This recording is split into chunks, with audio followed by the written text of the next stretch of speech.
talks first? I talk first? You talk first? You talk first. I talk first. All right. Hello. Welcome to a special bonus episode of the Bomb Squad podcast. I am Tanner Richard Kraft. And I am Austin Zwiebelman signing on. Yep. And today we decided, because Austin and I both saw a movie over the weekend called Free Guy. And him and I are both pretty jazzed about it. And we figured, even though it's not on the schedule, we wanted to just kind of scream and cry about the movie anyway. So here we are, ready to scream and or cry about this movie anyway. And I'm an excited boy. I'm an excited boy. This is one of my favorite movies of the year, man.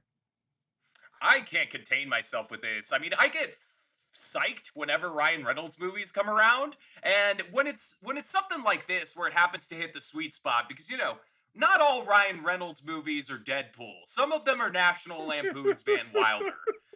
Some of them don't go over quite this well with critics. You walk out of the movie theater, you get your dose of that Canadian magic, and then you check Rotten Tomatoes and you go, okay, this is bargain bin at Walmart conversation. I can't go around putting this in my top 10 list at the end of the year. Whereas Free Guy, on the other hand, might just be one of those depending on your tastes. Most certainly was for me. It's kind of everything I love in movie making, and it's not that I dislike more challenging type of art, so to say. I don't dislike movies where I have to I don't dislike movies where it's more complicated and challenging and a lot more negative, but I am my favorite type of movie is always going to be these more positive, upbeat ones, the ones that just sort of like sit in absolute defiance of any kind of cynicism whatsoever, which this movie is. It's like it's a hug. Tanner, do you remember, or did you ever see Ex Machina, the film about the robot Yeah. who's trying to pass the Turing test? I think it's Oscar Isaac made the robot. He's supposed to be the fictional head of Google, and he invites some poor blonde schmuck, and he's like, "Here, I'm telling you, this robot's human, and if it can talk to you, it's passing the Turing test, right?" Right. And the ending of Ex Machina is such a slap in the dick. It's just like getting punched in the mouth. It's so sad. And then there's like the other movie where Scarlett Johansson becomes a flash drive. I think it's called Lucy. Yeah. There's these movies about sort of like artificial intelligence where Johnny Depp becomes a computer or a robot is trying to be a human. And there's like a lot of these, but they're like the sort of brain food cinema where the trailers are all pretentious and it's very trying to be high concept.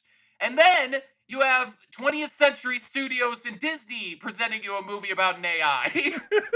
This is the AI movie I never knew I wanted. God, it's so I don't know about, I mean, were you expecting much from this movie? I expected it to be fun. And when the reviews came out, I was like, all right, this is gonna be a good time, but I did not expect to love this movie as much as I did. I mean, what did you have any expectations? I mean, Let's both get on the level. I also loved the movie. I can't say that, but to express how much of a weird jolt that was, I'll tell you exactly what compartment of my brain I put this movie in when I saw the trailers. I put it in the Detective Pikachu compartment, and this is having now seen Detective Pikachu, because I think most people had a similar thing before Detective Pikachu were coming out. People around my age, oh, this could be the best video game movie. But now I've seen Detective Pikachu, and while it's a great video game movie, it's not necessarily a very great movie. There's things about it where it's like, you're not rushing out to show people Detective Pikachu after about the first month Detective Pikachu comes out. It's just a fun Ryan Reynolds movie that certainly isn't bad, which is most of what you go to the theater for. But it's not special. Free Guy is special, but that's exactly where I put it in my head, except for, do you recall there was an article that came out about this? I almost forgot to associate it with Free Guy. A while before we even got a first trailer, it was like Ryan Reynolds to star in movie as a non-playable character. Did you ever catch that article? I remember when they announced the movie, and I remember thinking, huh, interesting.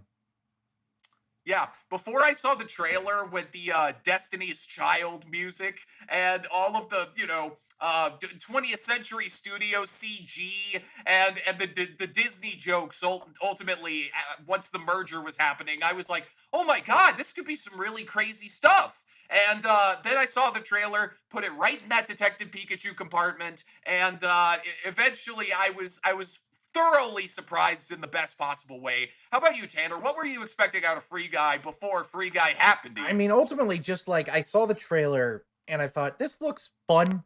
This looks fun. I think this could be interesting. I think it could be fun time in the theater. I like Ryan Reynolds. This kind of feels like he's trying to do a PG-13 Deadpool-ish thing, which, I saw Once Upon a Deadpool. That works kind of. Oh, no.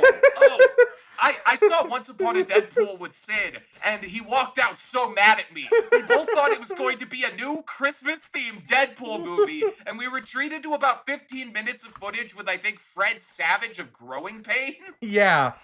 And then it was just Deadpool 2 again with a lot of jokes. God, oh my god, nobody fall for that like we did. But Yeah. I remember when they announced. sorry. You No. go. Once Upon a Deadpool is a ridiculous concept because they were just like, ah, shit, we're about to get bought up by Disney, and the shareholders are like, can we find a way to make more money off of Deadpool 2 before like Disney buys us? That's kind of what happened, and it made some money. I imagine it does not cost much to get Fred Savage nowadays. Let's be real. I'm trying to think of a release that would have made similar money as Once Upon a Deadpool, and what immediately comes to mind is the PG re-release of The King's Speech. Wait, what? There was a PG re-release from my memory, which is notoriously foggy, but I think they re-released The King's Speech without the therapy scene where he gets him to curse to sort of get past his speech impediment. Because they figured, oh, what if grandparents and Christian people want to see The King's Speech? There's just one scene where Colin Firth is cursing a lot. And so they cut that out and re-released it, which I'm assuming made about as much money as Once Upon a Deadpool. So they took out the whole the critical scene of the movie, the thing that makes the movie work. Okay. Oh no, I never thought of it like that. Oh my gosh! The whole point is getting over his speech impediment. That scene is crucial in his arc. It's the first scene where he dies. Oh no! What the hell? Okay. Yeah, back to my expectations for Free Guy. I thought had the potential to be a good time. From the trailers, it looked like it'd be funny. I was hoping for some decent acting. It's directed by Shawn Levy, who directed the Night at the Museum movies, which I am very oddly fond of. I actually really enjoy the Night at the Museum movies. I think it's because I like Ben Stiller, despite everyone in my life telling me not to like Ben Stiller. So, that's where I'm at. I don't know. Some people hate Ben Stiller, man. It's... That seems so strange to me. He's always been a really ahead of his time, like, comedian. Is it just because of like his face or something? I think people just get resentful of people that are famous, most likely because their parents were famous. And Ben Stiller's a very obvious case of that. Jerry Stiller was his dad, or am I thinking of someone else? Jerry Stiller was his father. Well, I mean, it's good. Hollywood is a meritocracy in that respect. God. Oh my goodness. Yeah, now I get it. Mr. People work their way to be here. Meryl Streep's daughter, the girl from Groundhog's Day's daughter, all those child celebrities, they worked their way up here, Mr. Ben Stiller. Right. So, Shawn Levy's a director I like, and I thought this movie looked interesting. The trailers looked fun. There was even from the first trailer, there was this tone to it that felt really upbeat that I enjoyed. And there's this shot in the trailer where it almost goes third person, like in a video game, in the way the camera moves, and it looks really cool. And it made me think this movie could be kind of fun, maybe a little inventive. I'm gonna go see it. And when it finally came out, I was like going to theaters. I saw it with my dad, and I fucking love this movie. It's my second favorite movie of the year so far, and this is coming from someone who loves a lot of movies, and it's up there for me. I almost put it in front of In the Heights, and then I went, no, I think I like In the Heights more, but it was close. I was not expecting to love Free Guy as much as I've loved Free Guy. It's so It's warm, it's optimistic, it pretty much defies in the face of cynicism. It is also a Marxist film, as you and I know. It is a Absolutely, absolutely. Um, I was gonna say it was about Kabul, but we might have had slightly different takes on the subtext. Either way, it's based. Um, I, I sorry, I have Shawn Levy's entire dossier here. In case people don't know anything about Shawn Levy, he also did rapid fire here: Big Fat Liar, Cheaper by the Dozen, The Pink Panther, Date Night with Tina Fey, Real Steel, that movie no one saw, Jack Jackson the movie, Deep Cut, 6 episodes of Stranger Things. He produced Arrival, and he got his big break in a movie no one's seen called Zombie Nightmare, unless you're Canadian, which starred Adam West, or at least featured Adam West. yo, Yeah, yeah, his dossier is crazy. yeah. There's a lot of I'm gonna be honest with you, a lot of bad mid 2000s films in there, but which But did you notice the trend? They're feel good movies. This guy yes, likes feel good movies. this guy is a king at making feel good movies. Even Steel, which I saw, me and like 2 other people did. I think I Whoa! didn't see it in the theaters. I saw it years later because I love Hugh Jackman, so I try to see his movies. I see his movies. So it's a trend. He likes the feel good movies. So I guess it makes sense that this movie would be like this.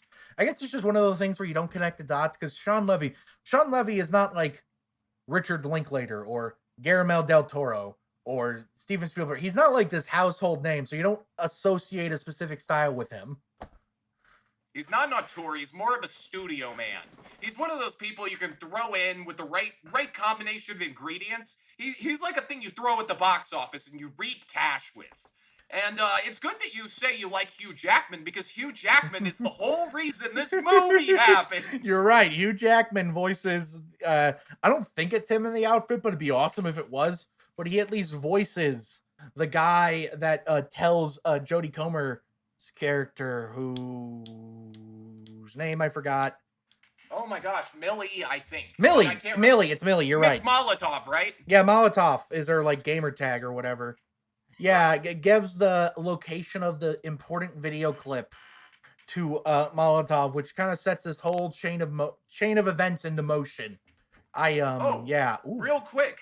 Hugh Jackman in real life is the reason this movie happened. Have you read about this yet? No, wait, what? I've got a fantastic story for you, Tanner. So basically, I think in 2016, somewhere around there, Shawn Levy passed up. He read the script of Free Guy and went, no. And then Hugh Jackman had the good idea. I'm going to introduce Mr. Levy to my friend Ryan Reynolds because they're both Canadians. And he figured it was like if you put Reynolds and Levy together, they'd make a 10, is what I think the quote was. And then I think Reynolds and Jackman read the script and convinced Shawn to make the movie. And that's what set Free Guy into motion, was that meeting set up by Wolverine. Holy shit. Thank you, Based Wolverine, for giving us this Free Guy. I know I can always count on Hugh Jackman. Every time Hugh Jackman stars in a movie, I'm there, man. That Reminiscence, whatever movie he's starring in that's coming out like next weekend, God, that thing's gonna make no money at the box office. It's gonna make $7 because I paid for a ticket. Hey, $14. I am very excited to see Waterworld 2. Oh my God, it is Waterworld 2. What the fuck? Yeah, I mean, God, so we've established our expectations. We've established we loved it. What do we love about it, Austin? What made us fall in love with this movie so damn much? Because there's so many moments I can point to, but it's almost difficult to articulate my overall like what did I love about? What did you love about this movie, Austin? Well, if I, starting back root psychology, if I want to get grandiose about it, Fuck me. it was probably when I was growing up, my initial profession I wanted to do back when I was like, I want to be a princess, I want to be a firefighter age. It was I wanted to be an animator. I wanted to make Oh. cartoons. Then when I got to the age where schooling was getting to training me for careers, like around like middle school when you could start actually thinking about these things more seriously and training, I wanted to be a game designer. I had a group of friends. It was me and three other friends. We were going to be tight for life. And we all decided game design was what we wanted to go into. And that path branched off into filmmaking the second I found out how easy filmmaking was in comparison to game design. But there was this part of me back before I stopped playing video games and started doing After Effects all the time, where I was such a big gamer. I grew up watching G4 Tech TV. I'm fascinated with video games. I knew about the thing in Adventure, the Easter egg in Adventure, before Ready Player One came out. I was a huge video game nerd. And one thing when I was in high school and I had already set off on the path as a filmmaker, I was thinking, one of these things I was going to Hollywood for, trying to make indie movies for, was to synthesize the two.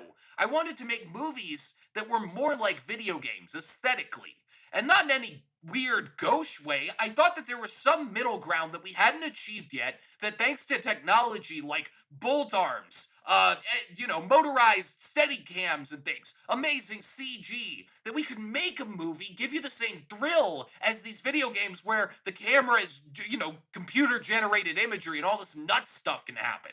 And that is one thing I absolutely loved about Free Guy. It's set in Grand Theft Auto, and it's about an NPC that is actually a neural net AI. I cannot tell you how high concept this movie is, and what's a giant blast about it is, as high concept as it is, it doesn't care. It just wants to be another feel-good Ryan Reynolds movie. It's a blast. I think you just nailed it when you just brought up the fact that it is high concept. That's what I think it was never. I think that's the key, because it's actually real. It's, if you read this plot out on paper, you could probably convince someone that this was like an A24 movie, maybe. Oh yeah. Oh yeah. A24 made an action movie, man, because it's really high concept. It's an AI, and I've read some Letterboxd reviews that mention some other things, but I think what you just mentioned is maybe the core as to what I loved about it. The core of what I loved about it. I've also, I like the theming a lot. I like all the performances a lot. Really, I just loved everything about this movie. There was just never a dull moment. The movie's constantly throwing different stuff at you that's really exciting and fun. If it's not a joke, it's a good action set piece. It's a good character interaction. It's just a generally good moment, or just God, it's it's so hard to articulate. I just really loved it, man. And going into it, you don't expect the Ryan Reynolds video game movie to have things to say about artificial life. You don't expect that from the August Ryan Reynolds video game movie. You don't expect that. So it's like it's a surprise. It's a nice little treat, if you will. Eventually, at a point, they have to deal with the fact that Ryan Reynolds, who is an unplayable character in a video game, is dealing with things happening outside of the video game world that are an existential threat to what he perceives as the universe. So they run up against the sort of like Descartes problem. When do you exist and how? And sort of the way that the movie tries to deal with and make scenes for a PG-13 blockbuster audience explaining "I think, therefore I am" are done with this sort of marketability that's really respectable. Because I think it's Ryan Reynolds, and he has a best friend in the movie, whose name I am going to have to look up. Buddy. Ryan Reynolds and Buddy, I think, are the two characters who have to deal with this from the inside the cave perspective, and then Jodie Comer and Speeve from Stranger Things less so have to do the heavy work, because they can talk about this like it's a real life program. We have words for that. But you have a scene where Buddy and Guy are talking, I think, in a living room, and Guy is just like, okay, well, we exist inside a video game. Why does this matter anymore? And Buddy is just like, well, I'm here trying to help a friend through a hard time. That's what matters. And it's just sort of like, once you can have these narratives, these thoughts and these routines, they can matter enough that it doesn't really matter how much you exist, how many layers deep you exist, because you still have to pursue the things that make you feel, the things you love. Being able to love almost makes you exist all by itself. Being able to think makes you exist. And that's so crazy for this Ryan Reynolds movie. I mean, this is the Deadpool guy. This is the guy from the movies where TJ Miller just does 2 hours of ad lib takes so that they could sell unrated editions of Blu-rays. And then we're all the way over in Free Guy, and it's talking about existence. Yeah, it's talking about existence, and you're articulating what I wish I could put into words. That is, I think, the primary thing I love about the movie is that it's this, like, just on the surface, it's a fun action blockbuster with good action, and I want to talk about the action eventually. And it's also really freaking funny. I was laughing my ass off throughout the entire thing. But at its core, it's a very what you're saying. It's an interesting movie about what it means to exist and perceive the world around you, which is deeply fascinating.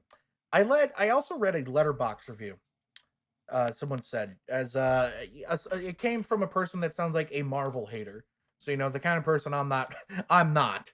Um, Gross, sad people. but they brought up a good point.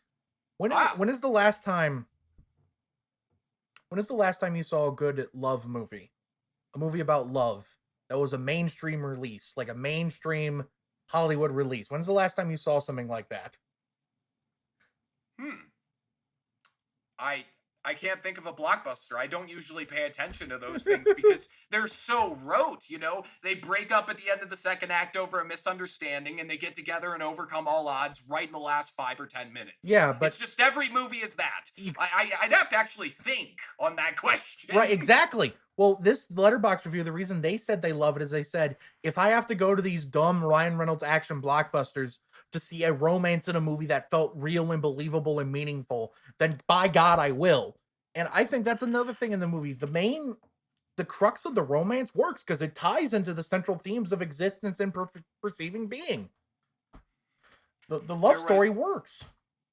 And the love story is really handled well because they have this moment that's sort of gift wrapped.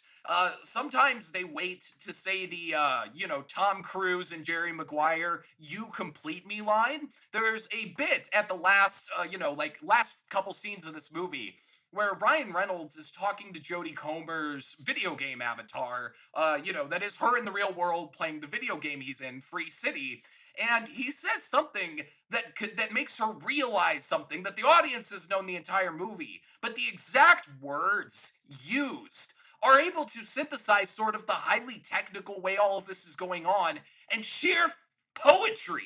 Actual, just beautiful, like I could repeat this to my parents and they'll get why it's amazing. And this all plays out very well. Like it's a fine movie. Whoever wrote this did a fantastic job. I can't tell how much my heart swelled when he said the line about the love letter.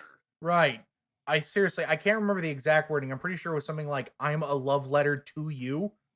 Imagine that. Yeah. Someone who is conscious, understanding that he was made by this sort of like stand in for a god that's really just a computer programmer in the normal world, and no one knows what's above us, but he can understand what a computer program is and realize his whole existence was made, everything he thinks and feels, because this woman exists and it's powered on somebody's love for her.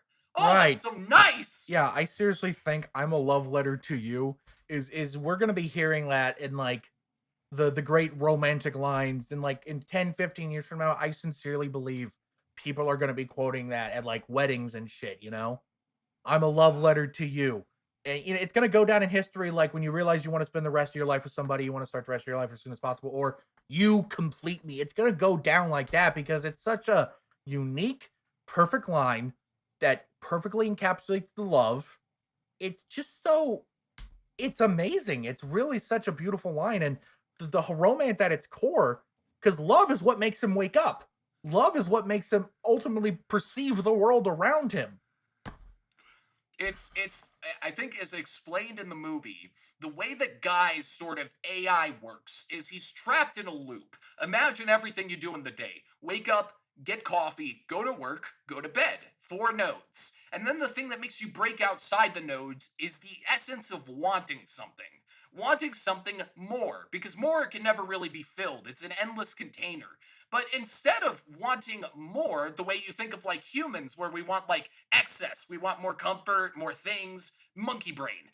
Guy is programmed to always want a specific woman, and the more he wants her over time, this sort of dream woman, the more that he can imagine sort of his life being different. These sort of pathways are opened just by his want of loving this person. It's strange. It's like this wonderful hypothetical person that's just powered on wanting to love someone instead of wanting to, I don't know, be comfortable or have more stuff belong to them. Right. Yeah, I think you're nailing it on that, man. You're the smart sounding guy in this podcast. Well, I'm the one I do like at the movie. I absolutely am fudging this. Anyone remotely with a master's degree is just going to be like, God, this guy's talking out his ass. So we do you want to step down to like talking about the visuals or something less dense? Oh, so what? So we start. Listen.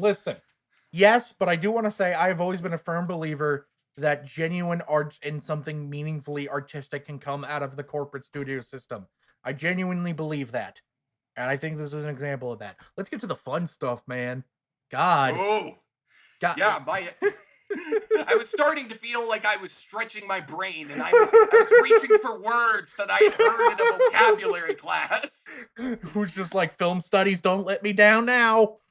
So let me tell you something. Do you remember that shot? You can see this in the trailer where it goes third person for the first time and does this sort of pan around Free City, the video game. Right. Yeah.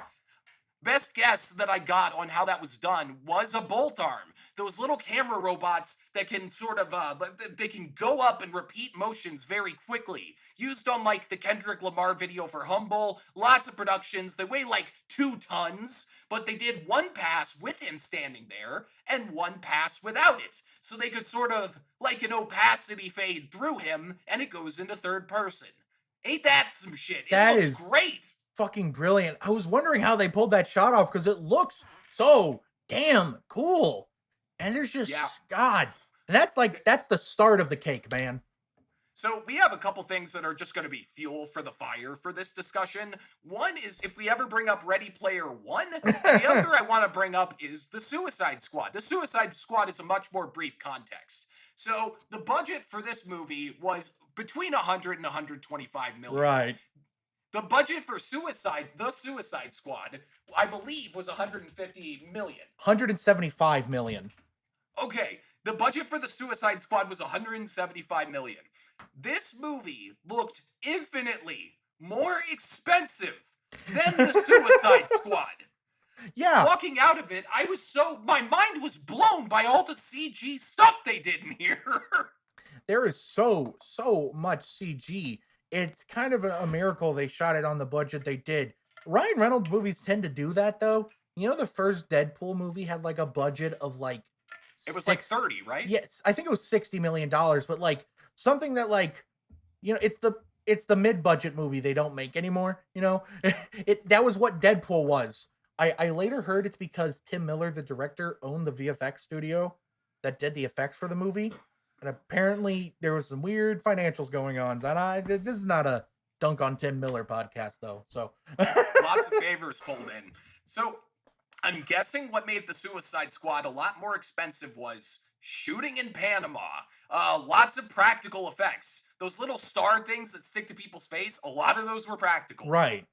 Just a lot of things. But then this movie is actually set inside a place that doesn't exist, and the craziest part goes by video game physics. Video game god mode console things can happen in here, and the movie does not shy away from this at all. Do you remember the first scene when a couple of people in the complaints department tried to deal with Guy right when he got his sunglasses? Yeah, Do you remember the that cop scene? and the bunny. The only bunny that they put that bunny all over the marketing. He's in a scene.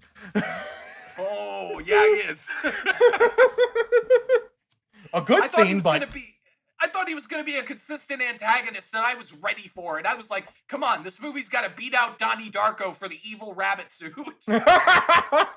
we need we need another evil rabbit. This is the evil rabbit cinematic universe. We're gonna throw in Zootopia because cop. I think I think that to describe that scene as just somebody hacking at Fortnite, it was so neat because I think that was the first scene where somebody really expanded the sort of told you how much of a video game this was and how much they are basically gods of this world because this massive, crazy looking building with the weirdest architecture you've ever seen just starts shifting around like mad. Just construction materials popping up wherever the programmers need them, and that is nothing compared to what they do in later Right. scenes. It was like the first action set piece is some Inception shit. Oh, yeah, that is a Right. great comparison. Right? With the shifting architecture, that's some Inception shit. And like, that's like the first set piece, and it only gets better from there, if you ask me. There is a set piece later on where the protagonist and the girl he loves are inside of a car trying to get somewhere. And when that started, I was like, okay, maybe they'll, I don't know, they'll drop some things in his way. Oh no, I was not prepared for what they were about to do to try to stop that car. All I have to say is millions of computer hours went into that sequence. I am confident. And good job to whichever VFX company did that. I was thoroughly impressed. Got to see this in IMAX. The sound and the sights were incredible. The CG, none of it looks bad. Except for, of course, the CG that's supposed to look like a video game. You know what? Straight up though, whenever they would show what the video game looked like to the real world, it reminded me of those fucking, those like those ads where it's like, that's how mafia works. It looked exactly like those fucking advertisements. I swear to God, they had to have gotten the same goddamn studio to make them. They look so similar. I'm a level one. I'm a level one khakis guy. I'm a level two Henley guy. I'm a level 100 two Glocks in my pocket guy. God. The two Glocks in my pocket line was just incredible. There were so many great zingers in the movie. What were you about to say? Oh, there's one thing. The Wikipedia article for this. It has a sort of list of comparisons because I'm working us up to the Ready Player One discussion. Right. So, as the article is written on this day of recording, critics compared it favorably, Free Guy, to a combination of Ready Player One, The Truman Show, The Matrix, The Lego Movie, and Grand Theft Auto. The first four referring to the concept, the last one referring to the setting. Right. And one thing I thought was a crime to be left off of that list. Have you ever seen the John Carpenter 80s classic They Live? Oh, I mean, yeah, it's right there with the glasses and all, man.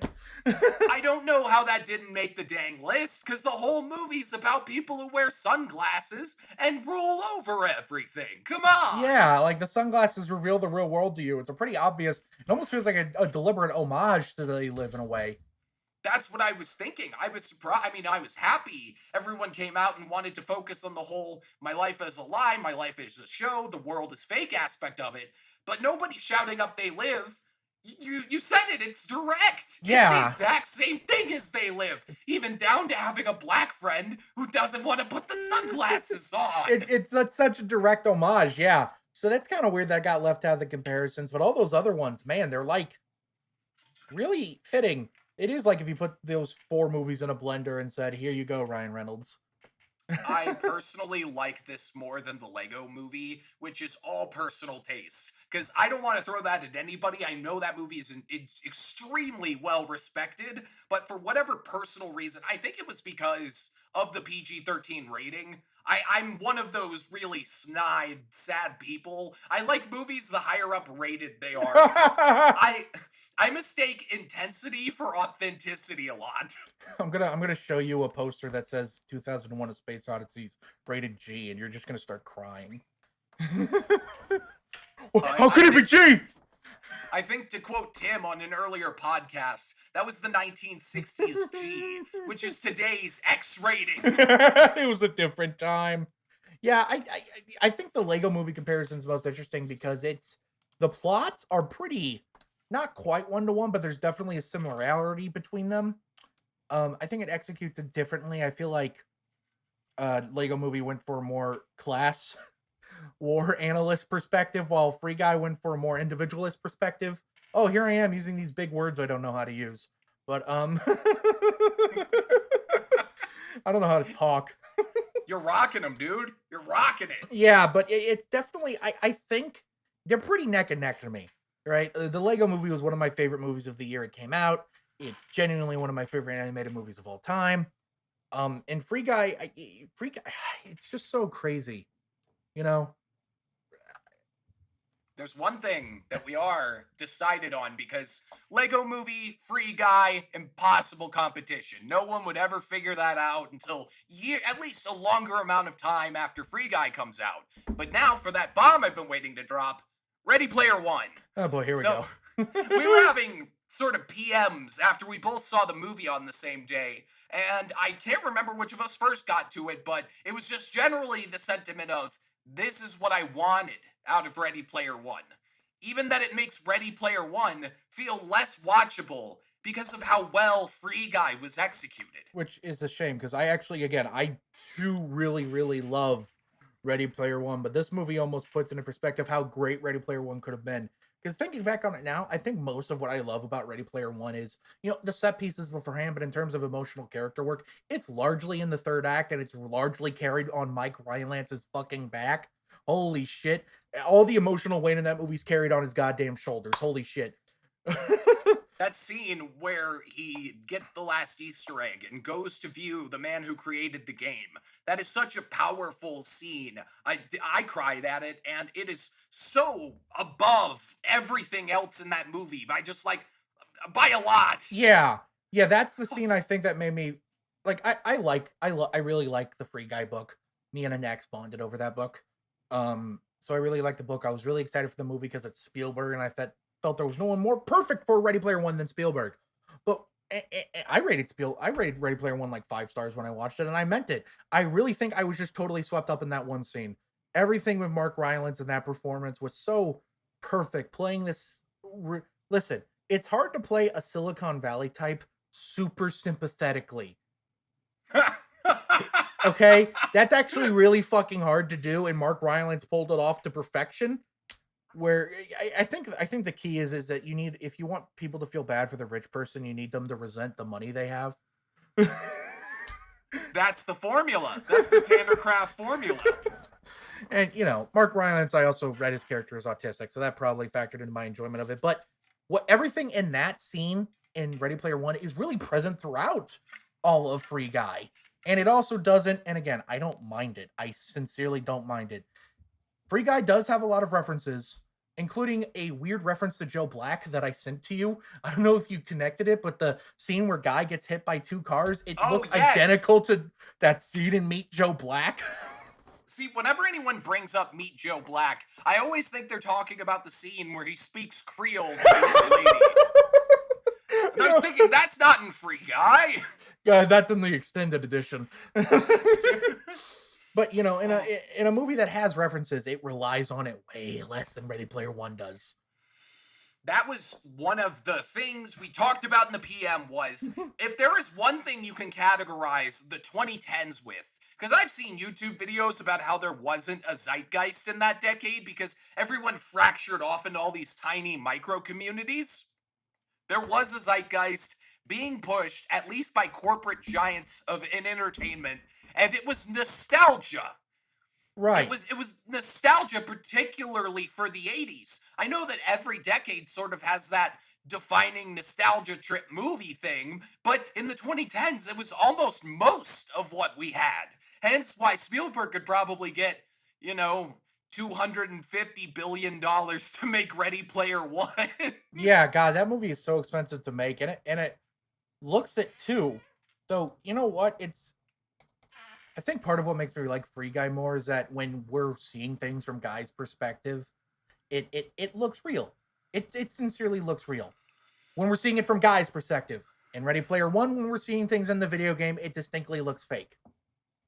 Yes, they did the thing that used to work really well in Spielberg movies before he transitioned into all CG environments or primarily CG environments, which is really complicated camera moves. The problem is a really complicated camera move in CG. We don't have physics and optics figured out enough to make that look perfect. So you can have these crazy things that would take like a billion cranes and the little cameras you hang on wires and do it in a computer, no problem. But it doesn't look as cool. In fact, Yeah. in CG a lot of the time, your CG looks better if you limit the movement of your camera to be more like a real life simple camera. Right.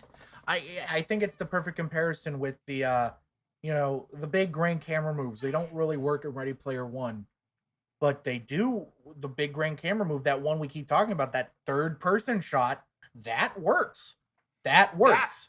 my theory for that is, besides the inserted stuff floating around him, from what I can remember about the Wikipedia article, is they shot in like the financial district of a city. I think they shot on locations for some of the things in Free City. Now, if you think about the video game things around him, it's stuff we do know how to make look good. Fake video game, like, health packs, a little sign, a jet. But the ground around him, the building around him, that might have all been practical, which is the hardest part to sim right. And Right. he was practical because they could just do two passes with a bolt arm, which is why that shot works in this movie. And when you see a giant 360 around Parzival 10 times thing in Ready Player One, it doesn't quite work as well. Right. Yeah. I said it to you before. I said, as someone who loves Ready Player One, I think this movie ruined Ready Player One for me because it's such an obvious comparison. It's the other big video game in a video game movie. It's such an obvious comparison. And they're trying to do different things thematically, but on the surface, it's such an easy comparison. One of the things, personal taste wise, that I liked a lot more was the relationship the people in this movie had to Free City, a massive phenomenon, most easily compared to Grand Theft Auto if it had Fortnite's popularity. That's basically it. I And, think, or go ahead. no, no, please. I think I said this when I got home, where I said this is the first. I don't remember who I said this to, but Free Guy, I think, is the first movie I've seen in recent memory where they treat gamers like the monsters they are. Listen, I play a lot of video games, all right? I played a lot of video games during the dark days of the lockdown of 2020. I love video games, and when a new one comes out, I will sink a lot of time into it, and I'll still occasionally play it. I love video games. If someone says they're a gamer, I assume they're racist. Oh, yeah. Oh, yeah. It's if you identify as a gamer, that's what's sketchy. I play video games, all right? I'm not a gamer. I just play video games sometimes, man. I'm not one of them. That's how I feel. This movie accurately portrays that. And a specific character I want to shout out, which is the Channing Tatum character, whose real life persona constantly is fucking yelling at his mom while he's quote 22 and doesn't have a job and is living under. What was the line the mom had where she's like, "You're 22 and you still live with me. There is no God," or something Yes. like that, Yes, which was that's it. fucking incredible. I think I might like this synthesis of 20th Century Fox and Disney, because you always wonder when a company merges with Disney, how much fun can they have? The Right. mouse. And with lines like that, because Disney has such a massive audience of Christians, I was just thinking, oh wow, we still got the jokes. That's amazing that left it in, because that played really well in my theater. Right. Yeah, I think that got a really big laugh. I think another line that got a really big laugh was when he was like, that when he's trying to rally the city and he's like, "Oh, how many murders do you see? Like none. How many often does the get robbed? None. Is gun violence a real problem?" Well, actually, that one's actually kind of a really big problem. It's very sad. It was one of those things where I was laughing and then I was like, why am I laughing? This is horrible. No, no, I think she said something like it's very sad or it's very terrifying. That line was so funny. And you get the weird Ryan Reynolds blank face and just the wow, I wasn't expecting to hear that. Ryan Reynolds is perfect at that stuff. Ryan Reynolds was the right lead Hollywood leaning man to lead this movie. I can't think of another actor that could have done it like he did. No, no, because he's perfectly hot, so you can buy him as a video game action character, but he's got that sort of down to earthness. Because usually when people work out as much as Ryan Reynolds, have as much money as Ryan Reynolds, and get to have sex with Blake Lively as much as Ryan Reynolds, they cannot pull off the relatable friend you had in college anymore. They just can't. And he also has the acting range necessary. Beyond being able to come across as your funny friend, he can make you genuinely feel sad for him when he's in a rough situation. He's got a really expressive face. And also, something about his personality, when he says these complicated lines that are just hell on a page, nobody could pull off saying this and make it sound real. Ryan Reynolds is your guy. That's why Ryan, he's deadly. yes, Ryan Reynolds is the king at making line. At when you read a script and say no actor can say that, Ryan Reynolds can say that, and I think you nailed it perfectly. I think you nailed it perfectly with the fact that Ryan Reynolds is this literal god compared to us. If you want to get all weird celebrity worshipy, but just objectively, he's hotter than me. He has more money than me. He has more Blake Lively than me. It's just like you were saying, you know. So, but it's the fact that he's still able to feel down to earth. Ryan Reynolds to this day still feels like a person I would just see at not Walmart but Target. He is a Target shopper. Oh my God. Right? Yeah, Ryan Reynolds still looks like a guy I could just see at Target and maybe like we strike up a conversation about the shampoo we use, you know? Ryan Reynolds still feels like that kind of person. Which is really interesting because I've noticed a general trend with the people that don't like this movie is that they can't buy Ryan Reynolds as that guy. And if you can't find, more power to you. But like, I think it perfectly encapsulates why Ryan Reynolds is perfect for this kind of thing. He's just the right talent, which makes sense. He produced it, so I mean it makes sense. But God, he's I so good. wonder. The thing that really solidifies the Target argument is how much he likes his blue Henley. Because I guarantee you, the nicest blue Henley you'll ever buy is from Target. That is Right. a Target personality shirt. I know that it's like 45 minutes into the cast, but we had a lot of macro stuff to get into, and the structure's sort of amorphous. Let's talk about Jodie Comer, just quickly, Oh, or I want to not talk about quickly. her. Who cares? Oh I my mean, God! we don't have to edit this. I'm just gonna release this vaguely unedited. Thank God. Sorry, audience, it took us this long to talk about Jodie Comer, but we wanted to get the weird, jazzy stuff out of the way before we got into like actors by performances. Yeah, Jodie Comer is actually amazing in this movie. I think her and Reynolds have this perfect chemistry, but she's the one doing like she's the one with the real conflict in the real world. So she truly feels like a second lead more than just a romantic figure of interest for Ryan Reynolds' character. And I could easily see like someone writing a film essay where they say Jodie Comer is the main character of the movie. I could see someone like I don't know why someone would write a film essay about it. I'm the guy that wrote a film essay about the Avengers, so I mean, what am I saying? But You're not alone. There is another you out there who liked Free Guy this much and went, you know what? I finally found a blockbuster complicated enough that I can write an academic essay about it. yeah, I can see that happening, and you could easily argue that she's the main character because a lot of, you know, she's ultimately what drives Guy. She ultimately propels the story forward more than just as much as Guy does. So she really feels like a second lead, and she's given some great scenes to work with, some pretty good emotional scenes. And I also think the funniest line in the movie was when after she kisses Guy and she finds out he's an AI, and Joe Carey is like, you there's not a button for kissing, and she just goes, "Oh, he found the button," which by the way, Is a by the way, reference. It's a to the what's that to called? the that piece of genitalia, if you will. Piece Is of that genitalia, if you will. What the fuck am I saying? it's an innuendo. An innuendo is the word. That's what I was looking for. Not piece of genitalia. It's one of the 17 elements of the vagina. Yeah, Yeah, no, I think there's 17 parts of the clitoral network. I read this book when I was younger called She Comes First by Ian Kerner. Every guy should be forced to read that, I like including Free Guy. when you said clitoral network. I was like, yeah, I get I get some I get good 4G reception on the clitoral network. Oh Yeah, but that no, sorry. no, go ahead. So I recently got introduced to Jodie Comer. Did not know who she was. I guess I've just been hiding under various rocks. A friend of mine came over, and he's younger, so he throws on sort of different types of YouTube videos than I watch, including there's this one content creator who makes these videos that are like 6 minutes of the blonde character in Black Widow, 6 minutes of Florence Pugh's character in Black Widow being Right. a mood, you know?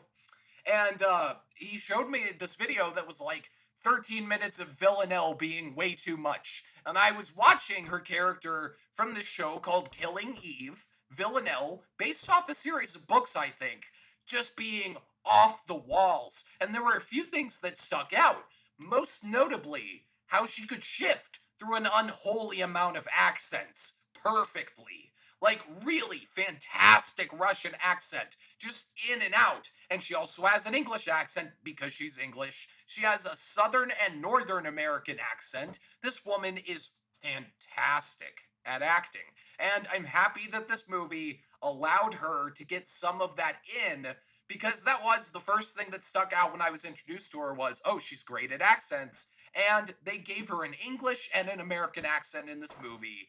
And it's referenced as an accent filter, but to make that work, you need someone who's great at accents, you know? Right.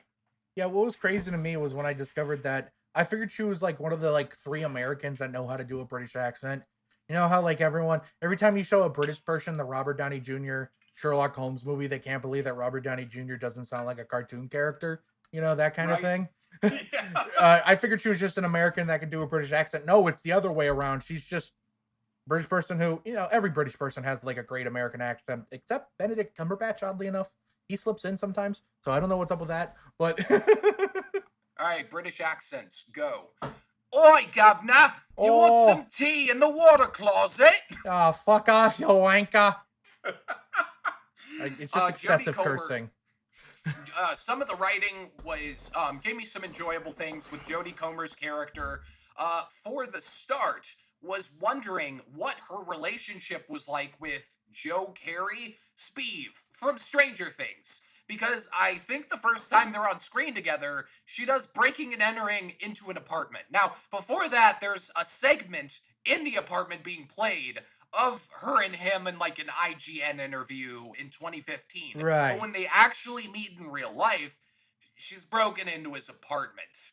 And just that juxtaposition of them being professional developers who are working on this kind of intimate project together, showing no signs that they're in maybe an actual relationship. And then back to the real world, back to the present, she has broken into his apartment. He's talking about having a non disclosure agreement against her. And you just start wondering, who are these people? What does the movie have in store for these two? Yeah. It's again, it's just the thing with it's like the whole thing we've been saying is that this movie's unexpectedly having depth. And that's another thing. That scene is just a perfect like hooking your audience in with enough questions. Who are these people? How do they know each other? Clearly, they used to know each other and were friendly. Why are they not friendly anymore? NDA, like the company he works for, what's going on? And it kind of establishes the stakes, the conflict. And does their code count as a MacGuffin? Yeah, yeah. That's another thing I liked about this over Ready Player One. Ready Player One, which is broke. We're Mhm. playing the video game to find an Easter egg that is worth $8 trillion, half the world's money or something. Whereas Free Guy is bespoke. We're playing the video game to try to find an Easter egg inside of it, and not like a $1 trillion Easter egg, but a map that's been hidden out of bounds. Right, and proving, by the way, God, that just kind of shows how horrible of like this they reference it when Free Guy 2 launches at or Free City 2 launches at the end, where like it's a buggy mess. It's really obvious that it's not it's we can say this, it's Activision. It's just Activision. It's just Blizzard Activision. I mean, after what we've heard about Blizzard Activision, I mean, if you heard about the Blizzard Activision stuff, No, not quite. Fill me in. I guess it all started with the girl that worked for the company and was sexually assaulted by a fellow employee, and when reported it to HR, they blamed her, so she killed herself. That's probably where the story begins. The state of California is suing Blizzard Activision for gross abuse of employees. Oh my goodness. And Well, that's just the tip of the iceberg, what I just told you. go California. I mean, she's waiting around somewhere in that world between ours and the next. And the sooner she gets justice, the sooner her soul can rest. Yeah, so basically that's just the extent of it. It's thought that there's more than just that they did for employees. They oddly enough, as recently as 2015, had a room that only male employees could go into called the Cosby Room. I'll let you make of that what you will. Well, I mean, they also do that thing where they sacrifice children to Moloch so they can make Warcraft cutscenes look better. Yeah. So basically, I got real like bullshit AAA company vibes from Tsunami, the developers in this movie. So it goes to show that they're so bad at stealing code that they can't even get rid of the fucking assets of the game that they stole the code from because Yeah, they clearly couldn't understand the code, so they couldn't decouple it. it was really funny because it was so much more relatable than Ready Player One because maps in like online multiplayer maps do have fun Easter eggs out of bounds. This is like one of my recreational YouTube things. That's a very real thing most people familiar with video games know about. And none of them are worth $8 trillion. But then there was the thing that seemed less realistic, which was, well, it's just the AI for an NPC. Did you really you really Taika Waititi really was not able to get that AI into one of his NPCs without keeping an entire other game in his new game? I think it just shows how he doesn't know how to code. He doesn't know how to code. He doesn't know what he's doing, so he has to hide it from as many people as possible, or else they'll be like, "Hey, you're stealing shit. You owe loyalties and everything." So it's there's like a very funny story within the unexplained text there, if that makes sense. And we're back. We hope you enjoyed a monkey screaming. I'll put a monkey screaming or something in. What the hell were we talking about? Oh my god. Taika Waititi. I guess we can talk about him. Yeah, we should talk about Taika Waititi because he was a massive draw of this movie. He's on fire right now. And I think that while he's not a legendary performance, I wasn't getting, what's his name? Heath Ledger as the Joker vibes or anything like that. I wasn't getting Jim Carrey in Ace Ventura vibes. But I was thoroughly entertained, which is crazy because it's a comedy and he's playing someone such a weird archetype that you don't see on screen very often. Yeah, this is like it. You don't see characters like that very often, and he's chewing up the scenery. He's chewing up the scenery. He's having the time of his life with the whole fucking like, that scene where he's like, "If I'm the owner of KFC, do you think I'm gonna what am I gonna do? Release Nebraska roasted turkeys? No, I'm gonna give you KFC too."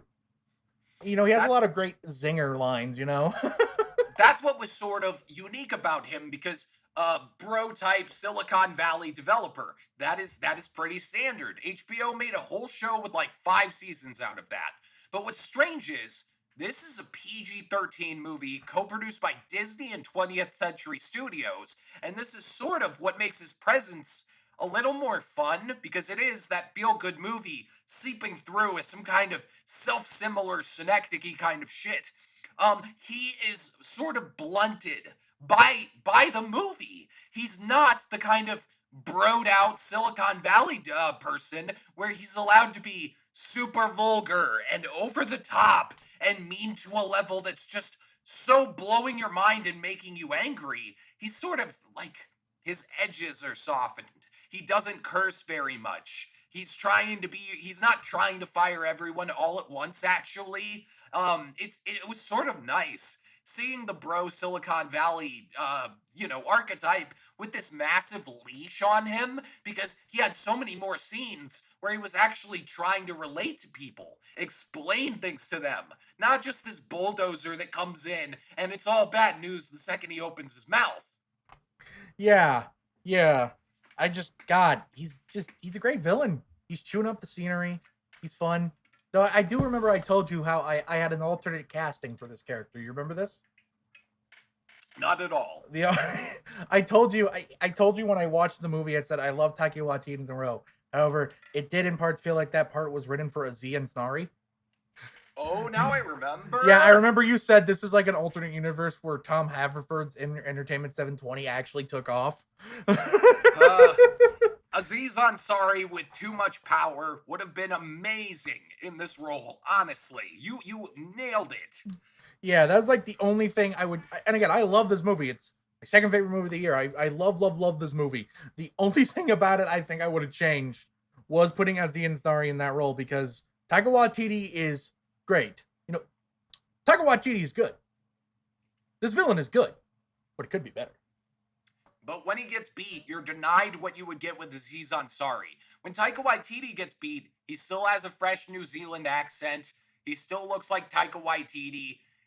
Like there's a freshness to him you can't penetrate. I've never seen Taika Waititi, except for Jojo Rabbit, get humiliated to a point where it adds to the movie, right? Right. But when you put Aziz Ansari in the third act and you beat him, watching Aziz Ansari lose, he does so good when he's losing. It's just satisfying. We like to see him win enough, but when he loses, it's a new level of entertainment. Yeah, I think it's fun. What it fundamentally goes down to is Taika Waititi's great in the role, but Taika Waititi is inherently this person you want to cheer for, while Aziz Ansari is inherently just this person you, you don't wish him poorly, but you think it'd be kind of funny if fucked up shit happened to him. Only if it's at his own hand, only if there's sort of an Icarus fly too close to the sun scenario. We found out we Right. like when Aziz Ansari does those. If his own hubris is what takes him down, that works with Tom. Or that works Exactly. with Aziz. Him and that character is one of the same. I get it. Yeah. Yeah, those are like the three main performers of the movies: Reynolds, Comer, and Waititi. Though I don't know. There are characters in this movie I also want to shout out. Little Ray Howery. I've apparently seen 4 2021 movies with him in it this year. That is the most out of any actor. He's popping up in a lot of stuff, man. He was in this. He was in Bad Trip. He was in Space Jam. I forgot what the fourth thing was. That's fantastic. Who do you play in Space Jam? I haven't learned to recognize this actor yet. So in Space Jam, he was one of the announcers at the game at the end. Oh, that's really cool. The other guy sitting on the side of the table? Yeah.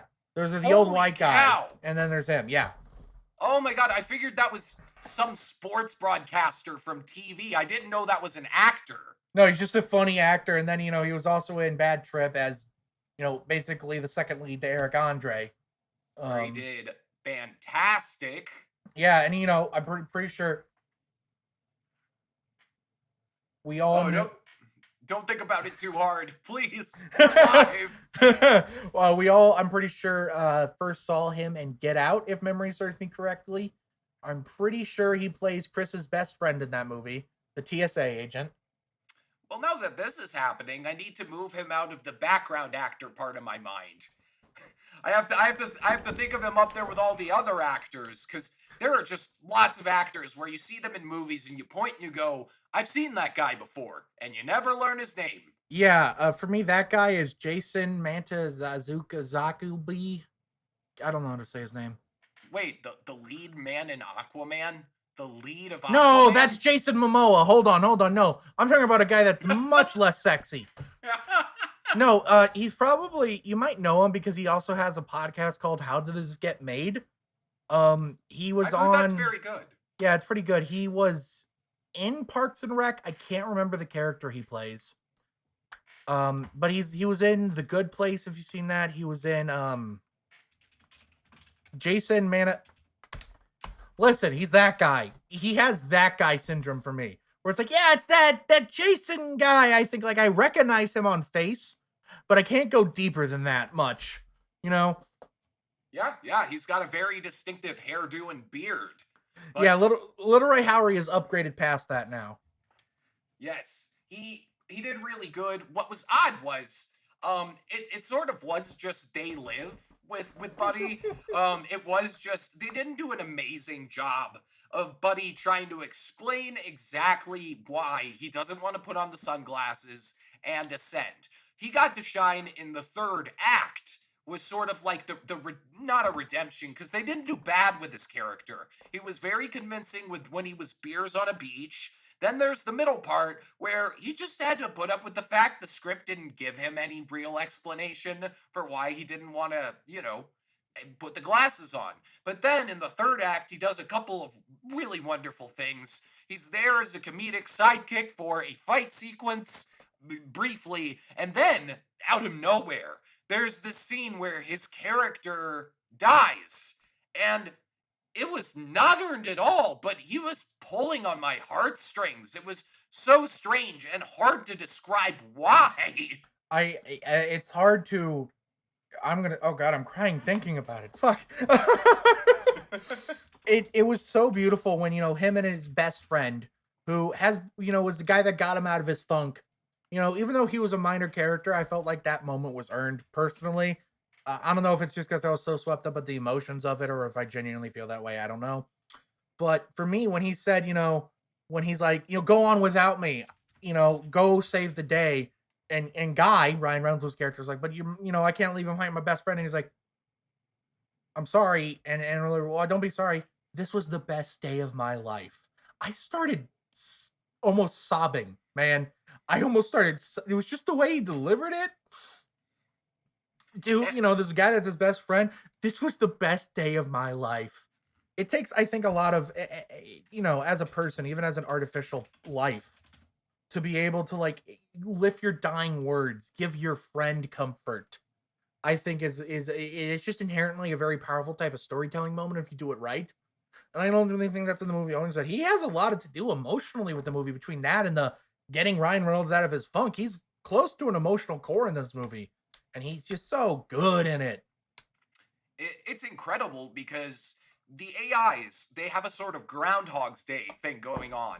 And that's actually how Ryan Reynolds breaks out of all this initially. Jodie Comer is walking through, and all the AIs are supposed to say the same thing they say every day. And Guy does not. And that sort of wakes him up. But to Buddy, every day of his life is this really solid day, save for like the bank robbery, where he leans over on his stomach like he's a little girl, kicking up his legs, Right. chatting with his best friend.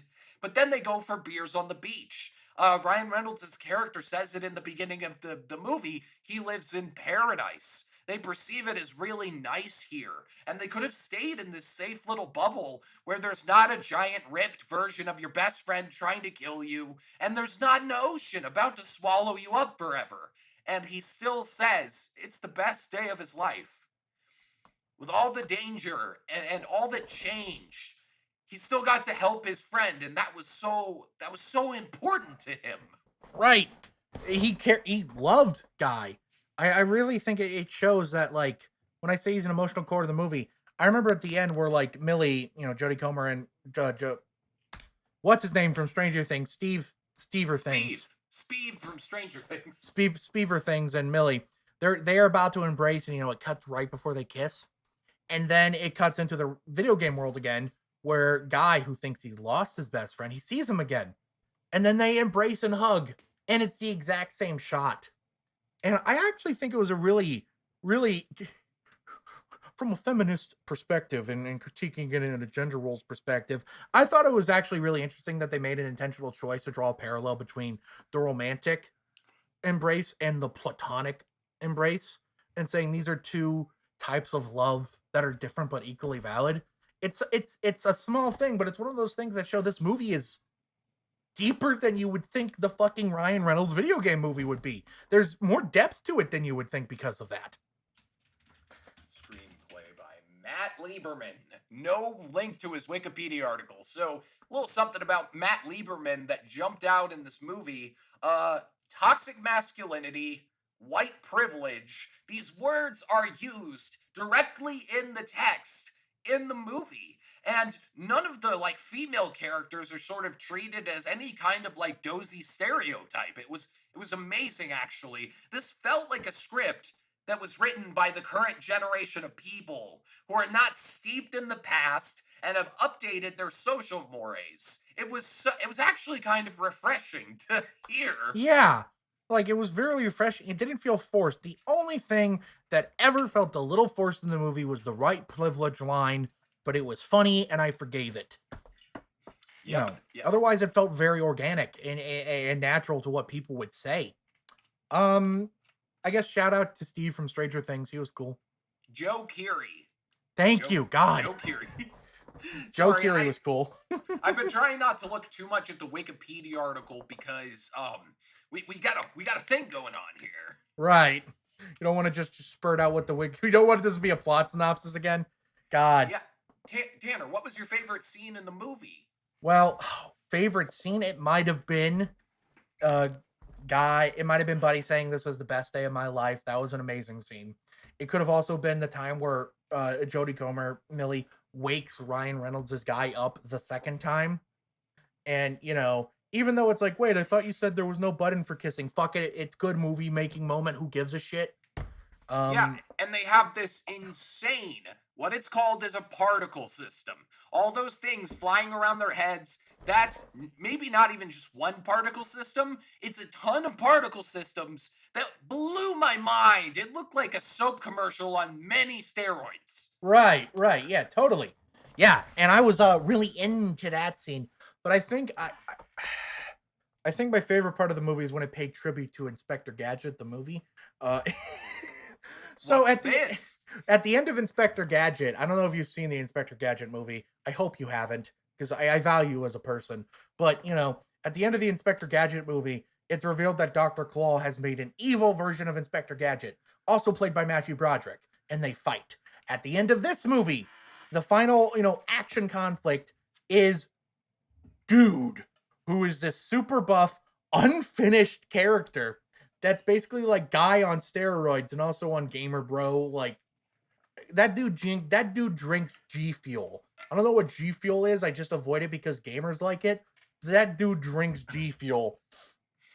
You know, And if oh, sorry. well, it's just like Inspector Gadget. It's basically fighting.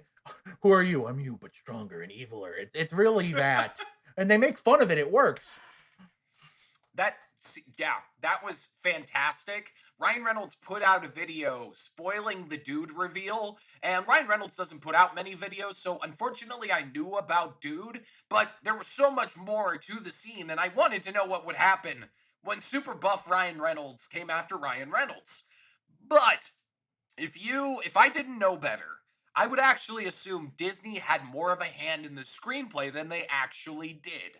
Because you watch the movie, you can actually see the parts that came to fruition after Disney acquired Fox. You You can know, literally hear it and see it. it's very in plain sight. But there were a couple things that I associate with modern Disney properties that happened in this movie. For starters, the fake out love interest, where somebody falls in love with sort of this romanticized person, like you know, Frozen, when she falls in love with this funky prince who looks great on the outside, but there's actually someone else she's supposed to end up with, like in this movie with Jodie Comer and Ryan Reynolds. And the other one was defeating a villain not by beating them to death. That is something I'm noticing popping up in Disney properties more. There was plenty of acclaim given when Vision had a scene like this in WandaVision. I think that's something modern screenwriting is being added to the formula is can we beat the big bad without beating him up?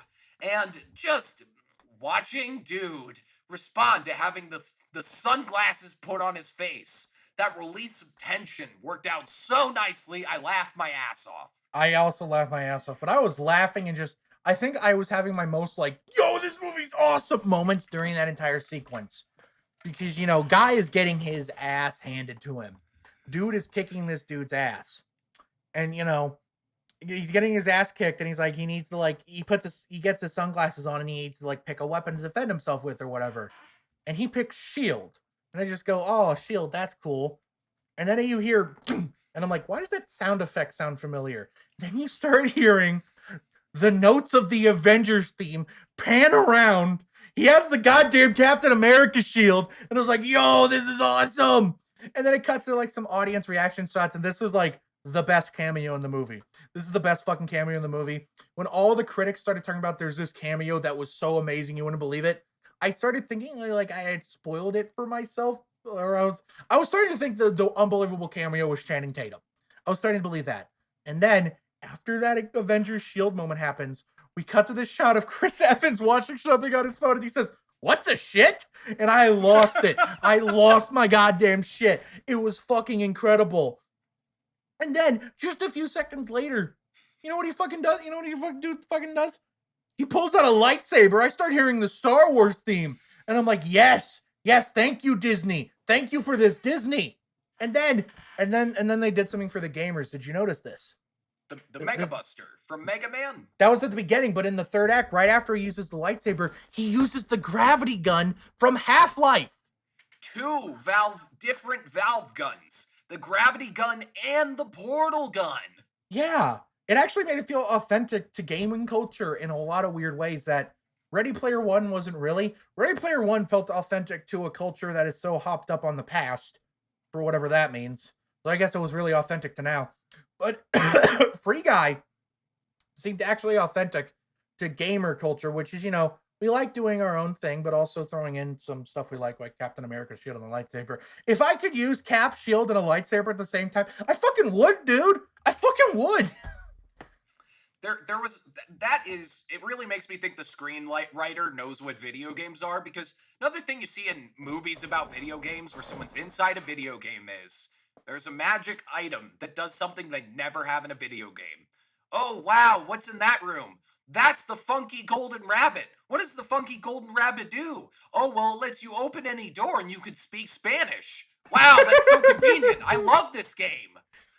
And then in this movie, it's like, no, he has shoes that give him like a moon jump. He has weapons, he has equipped weapons and gear, you know? It's like, Right. it's actually like a video game. It feels authentic to video games in a way that, like, stuff like Ready Player One wasn't. Ready Player One was like all of their MacGuffins were just movie references. Well, this one, it was some gaming references, but just generally authentic. Free City feels like a video game I could play and probably not get into because I couldn't really get into GTA Online. But Free City feels like a real video game in the way that the Oasis or whatever in Ready Player One doesn't. And I get that Oasis is this far off virtual reality thing that maybe I can't comprehend yet. But God, it's a good thing this is an unedited just bonus cast because like I feel like there's so much more I could say. I got quiet hours coming up in about 2 minutes, so we can push this. We can push this a little further if you want. But if I talk too much into the 10 o'clock hour, I'm about to get my ass beat. The FBI is gonna raid you. Yeah, I guess at that point, is there any? I think we've hit all the major stuff that what we loved about this movie. Channing Tatum, speaking of cameos, was given the gift that we haven't seen Channing Tatum get to do on screen for a second. He got to do the Magic Mike dancing.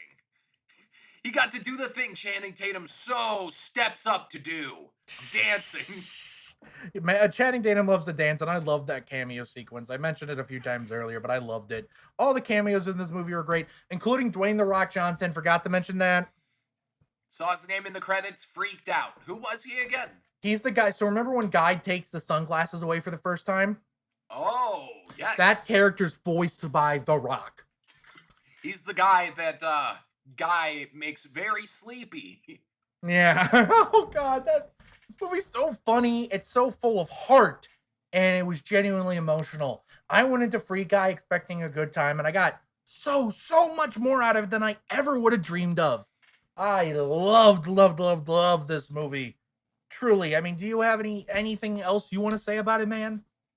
As someone who was a gamer by name until about 2014, this is the kind of thing that I always sort of hoped someone would make or hoped to make later. It's a movie that sort of celebrates video games in a more intellectual way, but it also makes people happy when they watch it. Because so much of gaming is this like crazy, toxic, complicated conversation about just like really angry men who like to hide inside and you do escapism to a point where it shifts them into something weird. But this movie is about someone coming alive in Fortnite and a couple of coders doing something about it. I think it's just perfect. The way that they dealt with the sort of my world isn't real scenario, all the mechanics of Free City. It was actually just a blast. If this starts off a modern genre of video game movies that aren't goddamn stupid, I welcome it with open arms. And who better to do it than one of the funniest men alive? God bless you, Ryan Reynolds. God bless you, Shawn Levy. Thank you for making this movie. We loved it. This movie rules. Yeah. I'm almost happy it took time away from him being Deadpool. Deadpool's great, but this was something a little bit more elevated than Deadpool to me. Well, you might be interested to hear this.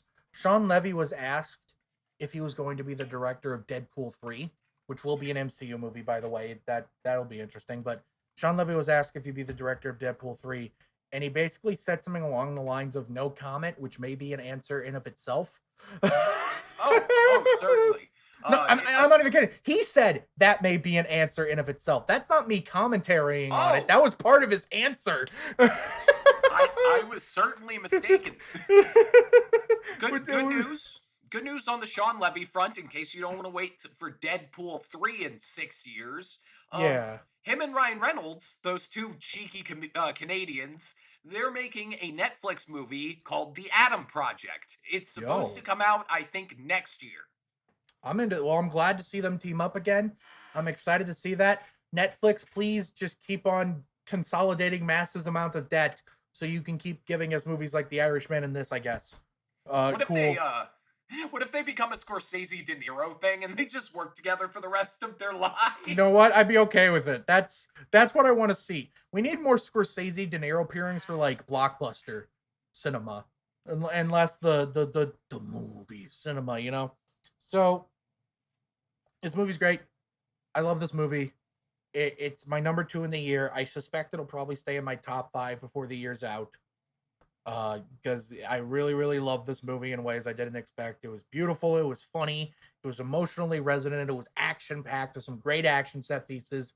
I had a damn good blast with this one, and I really recommend you see it too. Any departing thoughts, Austin? This was really big in my mind. This was really big to me for personal reasons. It got, I think, 28 million opening weekend in the box office. So there's a chance that they could do the thing where they make some money off of this and it inspires similar movies in the future, which I really hope for. See this in IMAX. It's just fantastic. The sound is so loud and all over the place and very creatively done. I really recommend this one for just about anything. Go with your parents, go on a date. It's going to work. Bring your little brother. He's gonna love it. I'm just happy how accessible this movie is and how high it's trying to punch. This is the kind of movie I love when they happen, because when there's a smart blockbuster out there, it sort of elevates the intelligence of the general populace a little bit. And God, I'm so happy it came out. Thank you for talking about this with me. Yeah, I'm so glad we did this, and we're definitely going to do more stuff like this because there's a lot of new movies coming out that we want to talk about that, like, we already made the schedule. It's like set out through the first week of February because I'm a crazy person. So anyway, thank you for listening to the podcast. I'd say watching. It's going to go on YouTube, but I'm not really going to do anything with it beyond putting it in a visualizer. But thank you for listening. If you are listening on a podcast platform, please leave a review. It helps boost us in the algorithm and more people can see it. So go do that. If you're listening from the Loki podcast, which for some reason have 5 times as many listens as everything else we've done, hello, stay. If you are on YouTube, go ahead and leave a comment down below. Tell us what you thought of Free Guy. Are we a bunch of maniacs for ascribing more depth to it than it maybe deserves? Or do you see what we see in it too? Comment below and let us know. And while you're down there, hit the like button. Let us know how much you like us. Hit the subscribe button so we know how much you love us.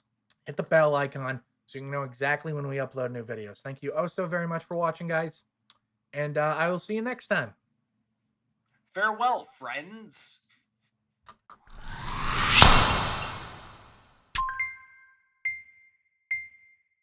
Just slid my ticket across the table and I said, "Sorry guys, I gotta see about a girl."